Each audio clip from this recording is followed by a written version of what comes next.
Hey cleaning family, it's Carolyn Arellano, your cleaning business mentor. And in today's YouTube video, we are going to talk about how to bid commercial cleaning jobs. So be sure to stick around for the entire video.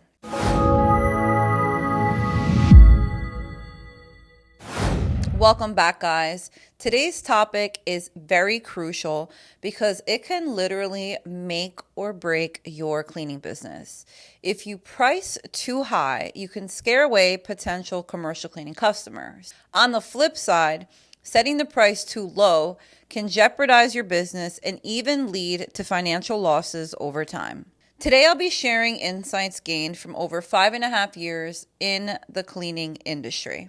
I'll help you learn how to bid commercial cleaning services my way so that you can build a strong, sustainable cleaning business. The first piece of advice is this. If you're new to the business, take the time to learn the trade before starting to bid on accounts regularly. It's tempting to jump right in with a bidding application, thinking that it'll do all the work for you. But trust me, that's not enough. What's really important is knowing your production rate. How long does it take you to clean a toilet, a sink, a floor, a carpet? These are all things you'll need to know. And understanding this comes with practice and hands-on experience. Now, there's a lot of available information online, like bidding apps or resources, such as the ISSA cleaning times. These are great starting points, but nothing replaces the value of testing your own times.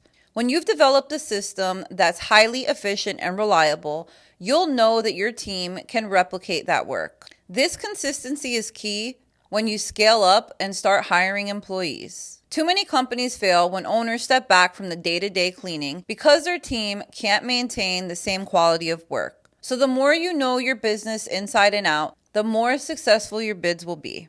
Let's talk about service schedules, which are fundamental to bidding and delivering on your promises.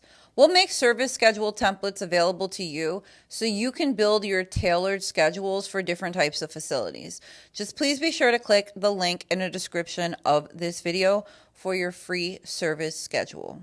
Service schedules are your blueprint for what tasks get done and when. They keep you and your clients on the same page. Without a clear schedule, you might hear, "Hey, do you remember the conversation about cleaning the inside of the refrigerators?"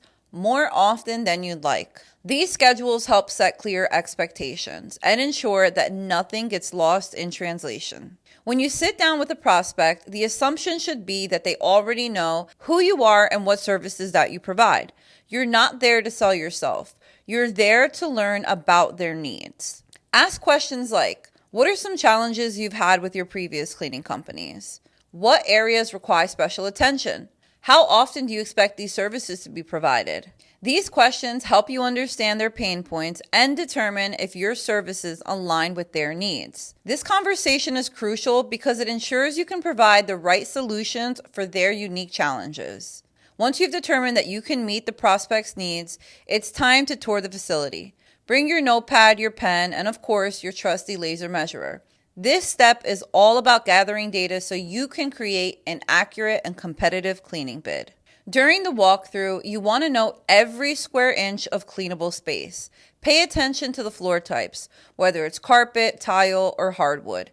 Make sure you measure conference rooms, common areas, and break rooms, as they'll each require different cleaning methods. For restrooms, document not only the square footage, but also the number of sinks, toilets, urinals, and the stalls. This detailed information will be crucial when it comes to calculating the time and costs for the cleaning job. I cannot stress this enough. Get as much detail as possible. This helps you avoid surprises later on and ensures that your estimate is going to be as accurate as possible. Plus, it shows the client that you're thorough and professional, which builds their confidence in your services. Hey, cleaning family, if you guys are looking to grow the commercial side of your cleaning business, please be sure to check out the link in the description of this video so that you can get on a free consultation call with the Commercial Cleaning Blueprint sales team.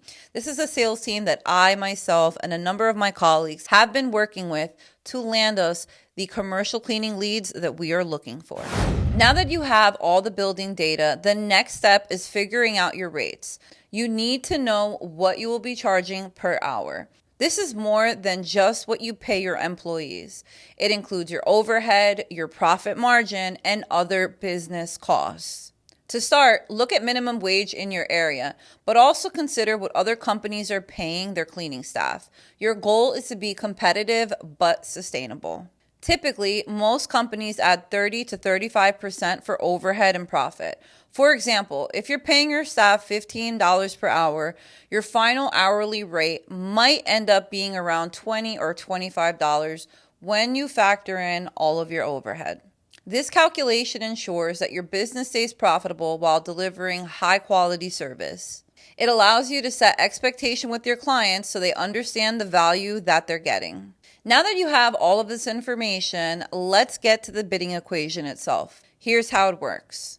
Take the total hours you'll spend cleaning the facility each day and multiply that by the number of days the client wants to service each week. Then multiply that number by 52 weeks and divide by 12 months.